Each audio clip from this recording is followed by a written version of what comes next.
Hi friends, welcome to my channel. First time ನನ್ನ channel ನೋಡ್ತೀರಿ, subscribe ಮಾಡ್ಕೊಳ್ಳಿ friends. ಈ ಥರ ಒಂದು ಕಡಲೆಪುರಿಲಿ ತೂತೊಡೆ ಅಥವಾ ವಡೆ ಅಂತಲೇ ಹೇಳ್ಬೋದು. ನೀವು ಕಡಲೆಪುರಿ ಯಾವಾಗಲಾದ್ರು ತಂದಾಗ ಉಳ್ಕೊಂಡಿದ್ದಾಗ ಈ ರೀತಿ ನೀವು ಈ ರೆಸಿಪಿನ ಮಾಡ್ಕೊಬೋದು. ಏನೂ ಇಲ್ಲ, ಸಿಂಪಲ್ಲಾಗಿ ಮನೇಲಿರೋ ಐಟಮ್ಸಲ್ಲೇ ಮಾಡ್ಕೊಳ್ಳುವಂಥದ್ದು.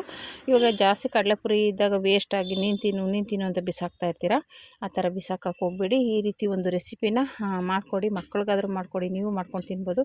ತುಂಬಾ ಚೆನ್ನಾಗಿರುತ್ತೆ. ಅದಕ್ಕೆ ನಾನು ತೊಗೊಂಡಿರುವಂಥದ್ದು ಕಡಲೆಪುರಿ ಉಟ್ಕೊಂಡಿತ್ತು. ಕಡಲೆಪುರಿ, ಅಕ್ಕಿ ಹಿಟ್ಟು ಮತ್ತು ಒಂಚೂರು ಅಚ್ಕಾರದ ಪುಡಿ, ಉಪ್ಪು, ಕಾಳು ಮೆಣಸು ಪುಡಿ ತೊಗೊಂಡಿದ್ದೀನಿ.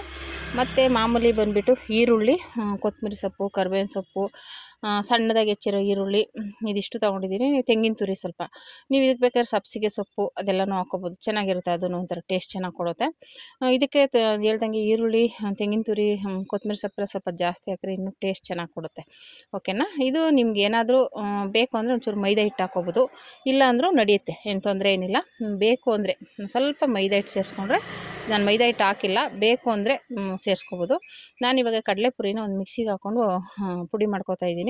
ಅಂದರೆ ಪುಡಿ ಅಂದರೆ ಅದು ಫುಲ್ಲು ಪುಡಿ ಆಗೋಲ್ಲ, ಅಂದರೆ ನಾನು ನೀರಿಗೇನು ಹಾಕಿಲ್ವಲ್ಲ, ಹಾಗಾಗಿ ನೀವು ನೀರಿಗೆ ಹಾಕ್ಬಿಟ್ಟು ಮುದ್ದೆ ಥರ ಮಾಡ್ಕೊತೀನಿ ಅಂದರೂ ಮಾಡ್ಕೊಬೋದು. ಒಂದು 5 ನಿಮಿಷ ನೆನೆಸ್ಬಿಟ್ಟು ಅದು ಫುಲ್ಲು ಹಿಟ್ಟು ಥರ ಆಗಬೇಕು ಅಂದ್ರೆ ಆ ಥರನೂ ಮಾಡ್ಕೊಬೋದು. ನಾನು ಆ ಥರ ಮಾಡಿಲ್ಲ, ಮಾಮೂಲಿ ಇದೇ ರೀತಿಯೇ ಹಾಕ್ಬಿಟ್ಟು ಮಿಕ್ಸಿಗೆ ಹಾಕಿ ಪುಡಿ ಮಾಡಿಕೊಂಡೆ. ಅಂದರೆ ಸ್ವಲ್ಪ ಪುಡಿ ಆಗಿತ್ತು, ಸ್ವಲ್ಪ ಕಡಲೆಪುರಿ ಅಲ್ವಾ, ಮಾಮೂಲಿ ಸಬ್ಬಕ್ಕಿ ಥರ ಸ್ವಲ್ಪ ಇತ್ತು.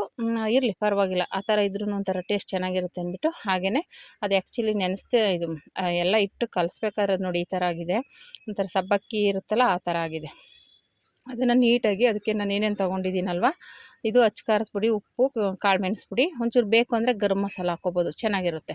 ಇದು ಈರುಳ್ಳಿ, ಕೊತ್ತಂಬರಿ ಸೊಪ್ಪು, ಕರಿಬೇವಿನ ಸೊಪ್ಪು, ಆಮೇಲೆ ತೆಂಗಿನ ತುರಿ, ಇದಿಷ್ಟು ಹಾಕ್ಕೊಂಡಿದ್ದೀನಿ.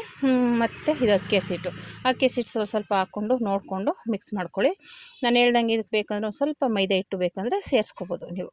ಇದನ್ನು ಚೆನ್ನಾಗಿ ಮಿಕ್ಸ್ ಮಾಡಿ, ಅಂದರೆ ನೀರು ಹಾಕಿ ಸ್ವಲ್ಪ ಮಿಕ್ಸ್ ಮಾಡ್ಕೊಳ್ಳಿ.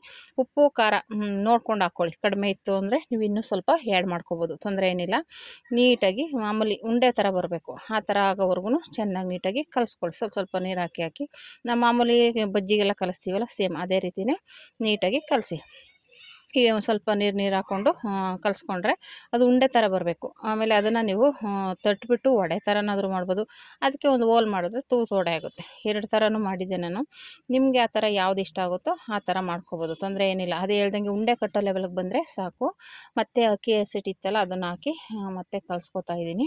ಈ ರೀತಿ ಕಲಿಸ್ಕೊಂಡು ನೀವು ಕಡಲೆಪುರಿ ಈ ಥರ ಉಳ್ಕೊಂಡಿದ್ದಾಗ ಸುಮಾರು ಸಲ ನೋಡಿದ್ದೀನಿ, ಅಲ್ಲಿ ಇಲ್ಲಿ ಹಿಟ್ಟಿನೇ ವೇಸ್ಟ್ ಆಗಿ ಬಿಟ್ಬಿಡ್ತೀವಿ.